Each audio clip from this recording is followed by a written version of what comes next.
नमस्कार साथियों। साथियों, मैं एक वीडियो बनाना चाह रहा था पिछले कम से कम 5-6 महीने से, लेकिन कुछ मेरी टाइमिंग, कुछ हमारे साथी की टाइमिंग और कुछ पारिवारिक समस्याएं, कुछ नौकरी के साथ समस्याएं, तो वो नहीं हो पा रहा था। लेकिन फाइनली आज मैं आदित्य श्रीवास्तव के साथ वीडियो बनाने आया हूँ। ये हमारे डिपार्टमेंट के सबसे स्पेशल इंसान हैं। क्यों है अभी आपको मालूम चल जाएगा, पूरा वीडियो देखोगे तो खुद ही आप बोल दोगे कि इनसे हमने जो सीखा है आपने शायद किसी जीवन में किसी से नहीं सीखा होगा मेरे हिसाब से। तो स्वागत है आपका। इनका नाम है आदित्य श्रीवास्तव और अभी प्रेजेंट में देखिए, थोड़ा सा इनकी उपलब्धि मैं आपको बता देता हूँ, फिर ये अपने अपने हिसाब से बताएंगे।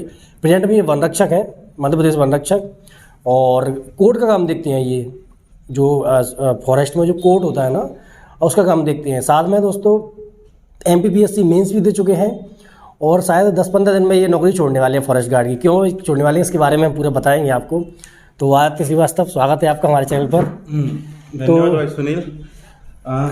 मेरा बहुत अच्छा दोस्त है सुनील, और सुनील मेरा बहुत अच्छा दोस्त है। शुरू से हम लोग साथ में हैं, जॉब हमारी साथ में रही है। अभी हालांकि थोड़ा सा जब से मैं कोर्ट में हूँ तब से डिस्टेंस हो गया, तो मिलना हमारा कम हो पाता है। लेकिन बहुत अच्छी बात है, सुनील बहुत अच्छा काम कर रहा है और यूट्यूब के माध्यम से जो हमारे छात्रों को जानकारी दे रहा है, बहुत अच्छी बात है। बहुत अच्छा लगता है इसकी वीडियोस देख के, क्योंकि ऐसी जो जानकारियां हैं हमारे विभाग से जुड़ी और वैकेंसी से जुड़ी, वो लड़कों को मिल नहीं पाती है और काफ़ी गाइडेंस नहीं मिल पाता है। तो उसके लिए बहुत अच्छी जानकारी दे रहा है सुनील, तो अच्छा लगता है इसकी वीडियोज़ देख के। तो आदित्य सर, आप ये बताइए कि आपने जब फॉरेस्ट गार्ड का एग्ज़ाम दिया था उस टाइम लगभग तैयारी क्या करी थी? सही बतानी ईमानदारी, अब तो ईमानदारी से बोलना है यहाँ। कुछ ये नहीं है कि वो फेंकने वाला काम की नहीं, मैं रात में सोता नहीं था या सही बात है, थोड़ा सा आप बताइए कि आपने तैयारी कैसे करी थी फॉरेस्ट गार्ड की?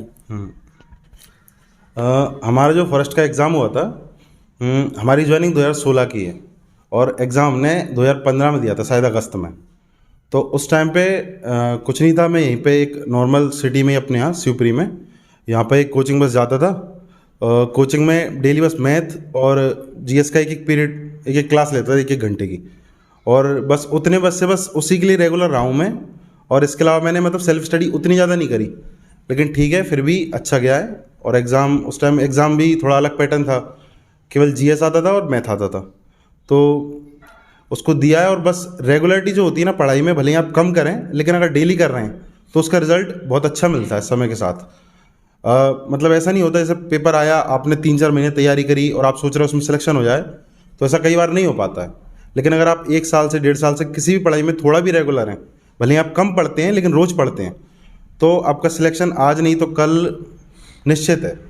बस वही तैयारी मेरी उस टाइम थी और मेरे ख्याल से वही तैयारी मेरी इस बार भी थी, तो उसी से आज मेरा जो आगे सिलेक्शन हुआ है वो भी उसी से हुआ है। एक इम्पोर्टेंट क्वेश्चन कि मैंने सुना है कि आपके मैथ में 40 में 40 नंबर आए थे फॉरेस्ट गार्ड में। नहीं तो कितने थे? मैथ में मेरे मार्क्स रहे होंगे कुछ 4 या 5 कट गए होंगे उस समय। अच्छा। उस समय जो 40 का मैथ था और 30 की GK थी, तो GK में शायद 2 मार्क्स कटे थे, मैथ में कुछ 4 या 5 मार्क्स कटे होंगे मेरे। और मेरा बैकग्राउंड एक्चुअल बायो से है, बायोलॉजी से। मैंने 11वीं-12वीं बायोलॉजी से किया, BSc बायोलॉजी से किया मैंने। लेकिन मैथ एक बेसिक सही है, और दूसरी बात वही है जो डेली प्रैक्टिस 1-1 घंटे जो भी क्लास में ही पढ़ा है, या उससे जो कोचिंग पर टेस्ट होते हैं उनमें अटेंड किया, तो उससे जो एक रेगुलरिटी बनी रही, उसी से ये हुआ है। तो जैसा कि आपने खुद ने बोल दिया कि आपके 30 में से 28 नंबर आए थे GS में, मतलब GK वाले पोर्शन में। हाँ। इसका मतलब ये है कि आपने जो PSC निकाला है वो उसका कहीं ना कहीं पहले से भी चल रहा होगा। मतलब जब आप फॉरेस्ट गार्ड बनिए तो उस टाइम से आपका PSC का, मतलब आपने तो हो सकता है उससे सारी तैयारी नहीं करी हो, लेकिन एक इनडायरेक्टली आपकी तैयारी उसी डायरेक्शन में चल रही थी अच्छे से। तो आप ये बताइए कि आपने PSC का मेंस कब दिया था, या फिर अब आप देने वाले हो, जो भी है आपने प्री कब दिया था, वो जो पास हुए हो उसमें? PSC का मेंस जो है वो मैंने लास्ट ईयर ही दिया है। इससे पहले मेरा ये है कि जनरल कैटेगरी है, तो जनरली मैं हर बार 2-3 बार की PSC में हर बार 1-1 मार्क्स से मेरा प्री थोड़ा बहुत रह जाता है। और उसकी भी कारण वही है जो मैं अभी बता रहा था, कारण वही है जो रेगुलर हल्का सा ना रह पाना उस तैयारी के साथ में, PSC वाली तैयारी के साथ में रेगुलर ना रहने से मेरा थोड़ा सा जो थोड़ा बहुत रह जाता है 1-2 मार्क्स से, उसी कारण से। और लास्ट ईयर मैंने जो PSC का मेंस दिया है, लेकिन वो दिया है स्टेट फॉरेस्ट सर्विस का, और मैंने तैयारी भी उसी के लिए करी थी, क्योंकि उसी का मेंस थोड़ा ऑब्जेक्टिव होता है, तो एक अच्छा चांस है जो टाइम कम दे सकता है, क्योंकि रिटन वाले के लिए रिटन प्रैक्टिस भी ज़रूरी है, पढ़ना भी काफ़ी सिलेबस है। तो इसमें ऑब्जेक्टिव रहता है स्टेट फॉरेस्ट सर्विस में मेंस, तो वो मैंने लास्ट ईयर भी दिया है और इस साल भी देने वाला हूँ 2021 का भी वो भी देने वाला हूँ। तो अच्छा, आप ये बताइए कि फॉरेस्ट गार्ड की नौकरी कैसी है, ईमानदारी से बताना। फॉरेस्ट गार्ड की नौकरी वैसे एक ओवरऑल अगर देखें तो इसमें अच्छाई काफ़ी है। पहली सबसे अच्छी बात यह है कि आप गवर्नमेंट की एक नौकरी कर रहे हो और अपने घर पे कर रहे हो, मतलब आपको इसमें होम डिस्ट्रिक्ट मिल जाता है। ऐसी कोई भी गवर्नमेंट सर्विस में मतलब बहुत कम ऐसी सर्विसेज हैं। वर्दी वाली यूनिफॉर्म। हाँ, यूनिफॉर्म वाली तो आई थिंक यही एक है, ही है। एक ही है। बाकी पटवारी लोग होते हैं शायद, वो अपने डिस्ट्रिक्ट में रह लेते हैं। सिविल हाँ सिविल वाले, हाँ सिविल में तो रह लेते हैं, हाँ शिक्षक वगैरह सब आ जाते सब रह लेते हैं। लेकिन वर्दी, हाँ अगर आप वर्दी का शौक रखते हैं, वर्दी के द्वारा देश की सेवा करना चाहते हैं, तो घर पर रहना चाहते उसके बाद भी आप घर पे रहना चाहते हैं तो सही बात है, ये एक ही जॉब है, इसमें रह सकते हैं आप आराम से। और जॉब भी इतनी हार्ड नहीं है, अच्छी जॉब है। 2-3 साल जो आपका एक स्टार्टिंग का पीरियड होता है उसमें आपको थोड़ा सीखना होता है, इसलिए आपको सब तरह की जॉब करते करते मोस्टली लोग अपने घर के आसपास आ जाते हैं ट्रांसफ़र लेके वगैरह, और आराम से ही चलती है जॉब। तो वर्दी की जॉब है, आराम से घर के पास में कर रहे हैं और टाइम भी उतना ज़्यादा नहीं देना होता है। आप हमारे साथ के कई सारे दोस्तों को देखेंगे मेरे साथ के जो फील्ड में भी हैं और उनने भी ये एग्ज़ाम निकाला है, यूपी सब इंस्पेक्टर का एग्ज़ाम उनका भी निकला है, कई लोगों ने PSCs निकाली हैं और मतलब रेगुलर MPSI वगैरह सब में निकल रहे हैं बच्चे। तो ये एक ऐसी जॉब है जो आपको घर पर रोज़गार भी देती है, गवर्नमेंट सर्वेंट वाली सिक्योरिटीज़ भी देती है और आपको इतना समय भी मिल जाता है कि आप आगे के लिए कुछ करना चाहते हैं तो कर सकते हैं। तो आदित्य भैया, अब आप ये बताइए कि आप फॉरेस्ट गार्ड की नौकरी छोड़ क्यों रहे हो मैं आप ही की मुँह से सुनना चाहता हूँ कि नौकरी छोड़ क्यों रहे हो। आप इस स्टूडेंट को बताइए कि ऐसा क्या रीज़न है कि आप नौकरी छोड़ रहे हैं फॉरेस्ट गार्ड की।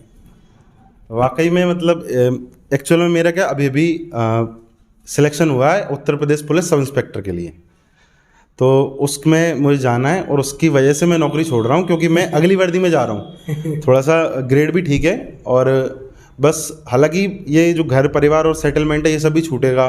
बहुत अच्छे से जॉब भी चल रही थी, सब कुछ अच्छा है मतलब, और इतने लोगों से यहाँ पे लोग बहुत व्यवहारिक होते हैं। इस डिपार्टमेंट में मैंने ये देखा है, फॉरेस्ट डिपार्टमेंट में लोग बहुत व्यवहारिक हैं। अधिकारी आप अपने से कितने भी सीनियर अधिकारी से भी बहुत अच्छे तरीके से व्यवहारिक तरीके से बातें कर सकते हैं, अच्छी लगती हैं सारी चीज़ें। तो एक जो हमारा फॉरेस्ट का परिवार है उसको छोड़ के जाना मतलब बुरा लग रहा है। अपना घर परिवार, अपना शहर सब अच्छा लगता है, लेकिन ये कहीं ना कहीं देश की सेवा के लिए और अपनी उन्नति के लिए आगे जाना पड़ेगा। बाकी ऐसा है कि और एग्ज़ाम देते रहेंगे, क्योंकि एक स्टूडेंट की आदत होती है कि किसी सर्विस में लगने के बाद भी तैयारी छूटती नहीं है, क्योंकि डेली रूटीन ही ऐसा बन जाता है कि पढ़ाई से कहीं ना कहीं जुड़े रहना अच्छा लगता है। तो आगे एग्ज़ाम देंगे, हो सकता है वापस आ जाएंगे यहीं पर।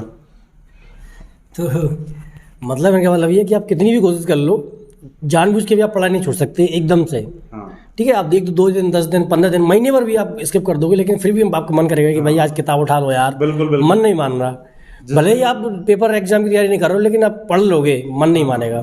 तो पहली बात तो आदित्य भैया आपको बहुत बहुत कंग्रेचुलेसन, क्योंकि आपको 2 स्टार लगने वाले हैं और आप एक ऐसी पोस्ट पर जा रहे हो जो मतलब जैसे मेरे फॉरेस्ट गार्ड भी एक लोक सेवक होता है, बिल्कुल, लेकिन एक्चुअल में लोगों की सेवा करने का जो मेन जो मतलब आपके मेन मौका है वो शायद पुलिस के अलावा मेरे हिसाब से मतलब यूनिफॉर्म वाली जॉब में, यूनिफॉर्म वाली जॉब में पुलिस में अच्छा आप दे सकते हो।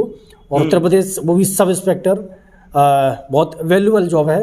और जब आपकी वर्दी मतलब 10-15 दिन में आपका ज्वाइनिंग लेटर आ जाएगा, फिर आपकी वर्दी लगेगी, तो फिर एक और वीडियो बनेगा जो कि हमारे व्यूअर जो हैं, हमारे स्टूडेंट जो हैं वो देखना चाहेंगे आपको। बिल्कुल। तो अब आप जैसे फॉरेस्ट गार्ड का अभी डिस्ट्रिक्ट वाइज पोस्ट डाल दी हैं, 1772 पोस्ट हैं मध्य प्रदेश वन रक्षक की, और लगभग 30 तारीख के समथिंग से बस न्यूज में चल रहा है कि उसके आसपास उसका नोटिफिकेशन आ जाएगा और फॉर्म भरने चालू हो जाएंगे। अब आप हमारे स्टूडेंट को बताइए कि वो वन रक्षक बनने के लिए क्या उनकी स्ट्रेटेजी होनी चाहिए और किस चीज़ पर ज़्यादा फोकस करें, क्योंकि देखिए इंग्लिश तो कमज़ोर होती है। हम जो एमपी में जो जनरली एमपी बोर्ड से हैं बच्चे, उनकी अधिकतर सभी की समस्या। तो क्या प्लानिंग होनी चाहिए कि इंग्लिश कमज़ोर होने के बावजूद वो अपने एग्जाम में अच्छा स्कोर कर सकें? हाँ, देखो जो मध्य प्रदेश वन रक्षक का जो एग्ज़ाम है, मतलब ये तो मैं कहूँगा कि कोई बहुत बड़ा एग्ज़ाम नहीं है, बहुत मतलब निकाल सकते हैं आप। लेकिन आज के समय में जो समस्या है वो है मेन कंपटीशन से। कंपटीशन से मतलब ये है कि जितनी वैकेंसीज़ हैं उससे कई ज़्यादा गुना, मतलब 1000 मतलब हज़ारों बच्चे एक एक सीट के लिए लड़ते हैं, तो वो कंपटीशन उस छोटे छोटे एग्ज़ाम को भी टफ बना देता है। जहाँ पे आपको एग्ज़ाम सरल मिलेगा वहाँ पे कट ऑफ हाई मिलेगा, जहाँ पे एग्ज़ाम कठिन होगा वहाँ पे कट ऑफ तब भी नॉर्मल ही जाता है, बहुत कम फिर भी नहीं जाता है। तो आप कोई वैसे बहुत ज़्यादा प्लानिंग तो नहीं हो सकती, लेकिन जैसे इंग्लिश कमज़ोर है तब भी देखिए छोड़ आप किसी भी सेगमेंट को नहीं सकते। इसमें जैसे 5 सेगमेंट है हमारे, हिंदी है, इंग्लिश है, मैथ है, जनरल साइंस है और जीके है ना। तो आप इसमें इतना ही करें कि पर डे 5 सब्जेक्ट्स को थोड़ा थोड़ा पढ़ने की कोशिश करें। कम से कम अपना 5 से 6 घंटे का टाइम टेबल बनाएं और एक ही घंटा मतलब गैप के साथ, जैसे सुबह कुछ पढ़ लिया, दोपहर में कुछ पढ़ लिया, शाम कुछ पढ़ लिया, ऐसे करके बनाएं। और इसके जो पुराने एग्ज़ाम्स हैं और एमपी के इस लेवल के जैसे कांस्टेबल का एग्ज़ाम हुआ भी, तो काफ़ी सारी पीडीएफ आपको उसकी मिल जाएंगी। मतलब और भी ओल्ड क्वेश्चन को हाँ हाँ, प्रीवियस ईयर क्वेश्चन पेपर उसके देखो, क्योंकि व्यापम जैसे एग्जाम से लेती है वो क्वेश्चन का एटलीस्ट या तो क्वेश्चन भी रिपीट मिल सकते हैं आपको, और क्वेश्चन रिपीट नहीं मिलेंगे तो पैटर्न तो एटलीस्ट समझ में आता ही रहेगा आपके माइंड में, ताकि आप कभी कोई बुक पढ़ेंगे तो आपको पता चलेगा कि ये क्या पूछते हैं या कौन सा क्वेश्चन मेरे काम का है, कौन सी चीज़ मेरे बाहर की है। ऐसा ना आप कोई बेवजह की चीज़ें पढ़ने लग जाएँ, क्योंकि पढ़ते पढ़ते कभी कभी रुचि आने लगती है तो हम पढ़ते पढ़ते बहुत आगे निकल जाते हैं। उतना आवश्यक नहीं होता है, क्योंकि टाइम उतना ही है। जो स्पेसिफिक पढ़ेगा वो जॉब ले जाएगा, और जो एक्स्ट्रा पढ़ रहे हैं वो फिर वो टीचर वीचर देखेंगे अपना वो टीचिंग में जाएंगे। इनका मतलब ये है कि ये आपको नौकरी चाहिए तो टू द पॉइंट पढ़िए, सही डायरेक्शन में पढ़िए। और ये आपको नौकरी के अलावा टीचर बनना है, नौकरी आपको मतलब कंपलसरी नहीं है। आप ये सोच रहे हो कि नौकरी नहीं लगेगी तो मैं टीचर बन जाऊंगा, तो फिर आप पढ़िए कि करंट क्या होता है, और जो मेटल है उनके फ्री कौन से मेटल में कितने फ्री इलेक्ट्रॉन होते हैं, क्या उसके ऑर्बिट होते हैं, ये सब आप पढ़िए फिर। और आपको नौकरी चाहिए तो आप इतना पढ़िए कि करंट का फॉर्मूला क्या होता है और उसकी यूनिट क्या होती है, इतनी आपके लिए सफिशिएंट है, इससे ज़्यादा पढ़ने की आवश्यकता नहीं है। सही बात है। तो अपने एग्जाम के अकॉर्डिंग पढ़ें, मतलब अपना क्या एग्जाम है, उसका क्या लेवल है, उसके क्या क्वेश्चंस हैं, और सिलेबस उसका देखे। पहले देखो अपना एग्जाम जो भी है, जैसे फॉरेस्ट गार्ड है, अभी वैकेंसी आएगी तो उसका सिलेबस आता है, और जनरली आप पुराना सिलेबस देख सकते हैं। तो वो सिलेबस निकालें, उसका डिटेल, उसमें जैसे टॉपिक वाइज दिए तो वो टॉपिक पहले कवर करें। नहीं तो आप हिंदी भी पढ़ रहे हैं तो हिंदी में वो टॉपिक्स ना पढ़ें जो उसमें सिलेबस में नहीं है, पहले सिलेबस से पढ़ें। फिर उसके बाद प्रीवियस ईयर क्वेश्चन पेपर अगर मिलते हैं तो वो निकाल लें, और नहीं तो उसके बराबर के जो भी एग्जाम जैसे कांस्टेबल का हुआ, जेल का हुआ, ये सारे निकाल के इनके पेपर्स देख सकते हैं। डेली का लगभग एक पेपर आप देख सकते हैं, मुश्किल से उसमें आपके 1-2 घंटे जाएंगे, है ना। तो पेपर देखें, एमसीक्यू लगाएं, मॉक लगाएं, और हर सब्जेक्ट को पर डे थोड़ा थोड़ा टाइम जरूर दें, आधा घंटा 1 घंटा एटलीस्ट दें। इतने में आपका टॉपिक कवर होते रहेंगे, रिवाइज होते रहेंगे, उससे ज़्यादा की ज़रूरत नहीं है।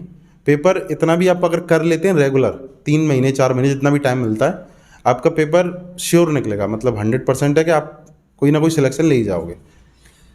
अब एक थोड़ा सा लास्ट सजेशन हमारे स्टूडेंटों के लिए, कि बहुत सारे स्टूडेंट ऐसे हैं जो दिन रात मेहनत कर रहे हैं और बेचारे पीएससी का प्री भी नहीं निकाल पाए, और तुम जॉब के साथ में प्री निकाल रहे हो। मतलब 5 साल जॉब कर ली, 5 साल को नौकरी को करने के बाद में तुम प्री भी निकाल रहे हो, मेंस दे रहे हो। तो थोड़ा सा उन स्टूडेंटों के लिए जो, क्योंकि पीएससी वाले भी कुछ स्टूडेंट हैं, मतलब कॉमन स्टूडेंट पीएससी भी देते हैं, वो फॉरेस्ट गार्ड भी देते हैं, वो एसआई भी देते हैं। तो थोड़ा उनके लिए कि वो उनका क्या क्या उनका थोड़ा सा वो दिनचर्या होनी चाहिए, हल्की सी थोड़ी सा। देखो, अगर जैसे आप कई बार से तैयारी कर रहे हैं और आपका थोड़ा भी अचीवमेंट नहीं हो रहा है, मतलब बिल्कुल भी नहीं हो रहा है, तो वहाँ पे तैयारी को रोक के थोड़ा सा देखने की ज़रूरत है कि गलती क्या हो रही है। क्योंकि समझे बिना अगर करेंगे तो फिर अगर नहीं हो रहा है तो नहीं होगा। जो आज कर रहे हैं उससे जो रिजल्ट आ रहा है वही कल भी आएगा। अगर बिल्कुल भी मतलब इंप्रूवमेंट नहीं हो रहा है, अगर थोड़ा मार्क्स बढ़ रहे हैं, फेल होने में भी देखो ऐसा है कि कोई 50 मार्क्स ला के फेल हो रहा है, कोई कट ऑफ से 2 नंबर नीचे से फेल हो रहा है। तो जो 2 नंबर नीचे, अगर वो कुछ सुधार करेगा तो उसका पास होने की संभावना अधिक है, जो बिल्कुल सही फेल हो रहा है उससे।